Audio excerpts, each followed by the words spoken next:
ബഹുമാനപ്പെട്ട മന്ത്രിയുടെ പറമ്പിൽ മാങ്ങ പറിക്കാൻ പോയതല്ല. കേരള നിയമസഭയിൽ പാലക്കാട്ടെ ജനത റെക്കോർഡ് ഭൂരിപക്ഷത്തിന് വോട്ട് ചെയ്ത് വിജയിപ്പിച്ച് അവരുടെ കാര്യങ്ങളും കേരളത്തിലെ ജനങ്ങളുടെ കാര്യവും പറയാൻ വേണ്ടി ചെന്നതാണ്. ആ കാര്യങ്ങൾ പറയാനുള്ള അയാളുടെ അവകാശത്തെ ഇങ്ങനെയാണ് ഒരു മന്ത്രി പ്രതികരിക്കേണ്ടത്? അതിനെതിരായിട്ട് നിയമസഭയിൽ മന്ത്രിമാരൊക്കെ അസഹിഷ്ണുതയുടെ മൊത്തക്കച്ചവടക്കാരായി മാറുകയാണ്. എല്ലാവരും പിണറായി വിജയന് പഠിക്കുക. ഒരു ചോദ്യം ചോദിക്കുമ്പോൾ അസഹിഷ്ണുത, ഒരു കാര്യം പറയുമ്പോൾ അസഹിഷ്ണുത, നിയമസഭയിൽ പ്രസംഗിക്കുമ്പോൾ അസഹിഷ്ണുത, എന്നിട്ട് പോട ചെക്കാന്ന് കമന്റ് പറയാ, മന്ത്രിസ്ഥാനത്തിരുന്നിട്ട് മറുപടി പറയുമ്പോൾ വെർബൽ ഡയറിയാണെന്ന് പറയാ. ഇപ്പൊ പറയുന്ന കാര്യങ്ങൾ കുറിക്ക് കൊള്ളുന്നത് കൊണ്ടും തടി തട്ടുന്നത് കൊണ്ടുമാണ് മന്ത്രിമാർക്ക് ഇങ്ങനെയൊക്കെ പ്രതികരിക്കേണ്ടി വരുന്നത്. അയാൾ അവിടെ വെറുതെ പോയിരുന്നതല്ല.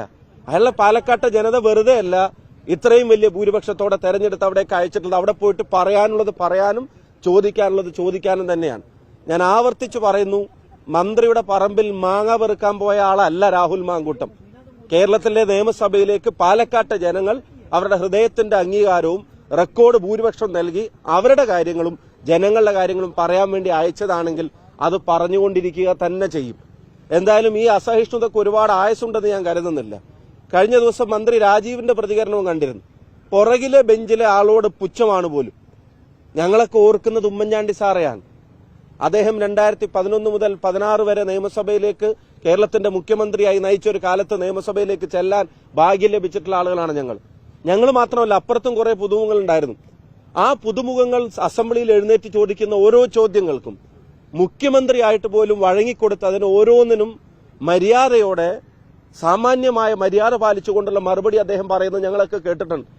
ചിലപ്പോഴൊക്കെ ഞങ്ങൾ ചോദിച്ചിട്ടുണ്ട്, ഈ പുതിയ അംഗങ്ങൾക്കൊക്കെ സാർ ഇത്ര വഴങ്ങണമെന്ന്. അപ്പം സാറ് പറയുന്ന മറുപടി, അംഗങ്ങൾ പുതുതാണെങ്കിലും പഴയതാണെങ്കിലും ജനങ്ങൾ തെരഞ്ഞെടുത്ത് വന്നവരാണ്, അതിനോട് കൊടുക്കേണ്ട റെസ്പെക്ട് നമ്മൾ കൊടുത്തേ പറ്റൂ. എന്നിട്ട് ഓരോന്നിനും എഴുന്നേറ്റ് മറുപടി പറയുന്ന ഒരു സാറിനെ ഞങ്ങളൊക്കെ കണ്ടിട്ടുണ്ട്. അപ്പൊ അതൊന്നും മാതൃകയാക്കാൻ ഇവരെ ഉപദേശിച്ചിട്ട് കാര്യമുണ്ടെന്ന് ഞാൻ കരുതുന്നില്ല. പക്ഷേ 9ാം നിരയിൽ ഇരിക്കുന്നവരോട് പുച്ഛം 1ാം നിരയിൽ ഇരിക്കുന്നവർക്കുണ്ടെങ്കിൽ അവര് മനസ്സിലാക്കേണ്ട ഒരു കാര്യം, നിര 1ആണോ 9 ആണെന്നൊക്കെ തീരുമാനിക്കുന്ന കേരളത്തിലെ ജനങ്ങളാ. 1ാം നിര ആരുടെയും തറവാട്ട് വകയോ ഫിക്സഡ് ഡെപ്പോസിറ്റോ ഒന്നും അല്ല. ജനങ്ങൾ തന്നതാണെങ്കിൽ അത് തിരിച്ചെടുക്കാനും ജനങ്ങൾക്കറിയാം.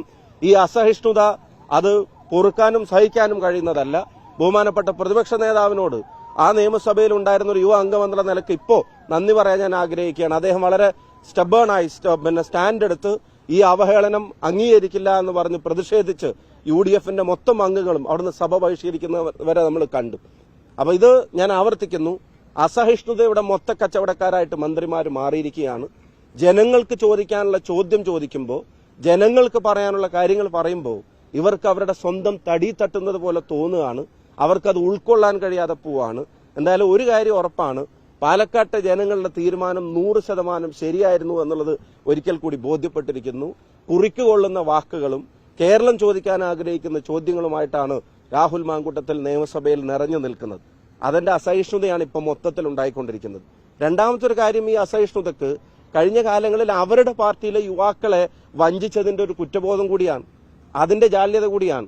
സർവകലാശാലകൾക്കെതിരെ സമരം നടത്താൻ പറഞ്ഞിട്ടും അതുപോലെ തന്നെ അതിന് രക്തസാക്ഷികൾ ഉണ്ടാക്കിയിട്ടും TP ശ്രീനിവാസനെ ഉൾപ്പെടെ നിങ്ങൾക്കറിയാം, തിരുവനന്തപുരത്ത് ആ കയ്യേറ്റം ചെയ്തിട്ടുമൊക്കെ സർവകലാശാലകൾക്ക്, സ്വകാര്യ സർവകലാശാലകൾക്കെതിരെ വലിയ നിലപാട് പ്രഖ്യാപിച്ചിരുന്നവർ ഇപ്പൊ അവർക്ക് ചുവപ്പ് പരവതാനി വിരിച്ച് 2 കൈയും നീട്ടി സ്വീകരിക്കുമ്പോൾ, പതിറ്റാണ്ടുകൾക്ക് ഇപ്പുറത്തേക്ക് ബോധോദയം ഉണ്ടാവുമ്പോൾ സമരം ചെയ്യാൻ ആഹ്വാനം വിട്ട ആഹ്വാനം കൊടുത്തിട്ട് തെരുവിലേക്ക് ഇറക്കി വിട്ട പഴയ SFIക്കാരോടും DYFIക്കാരോടൊക്കെ പറയാൻ മറുപടിയില്ല ഇവരുടെയൊക്കെ പ്രസംഗങ്ങൾ കേൾക്കുമ്പോൾ.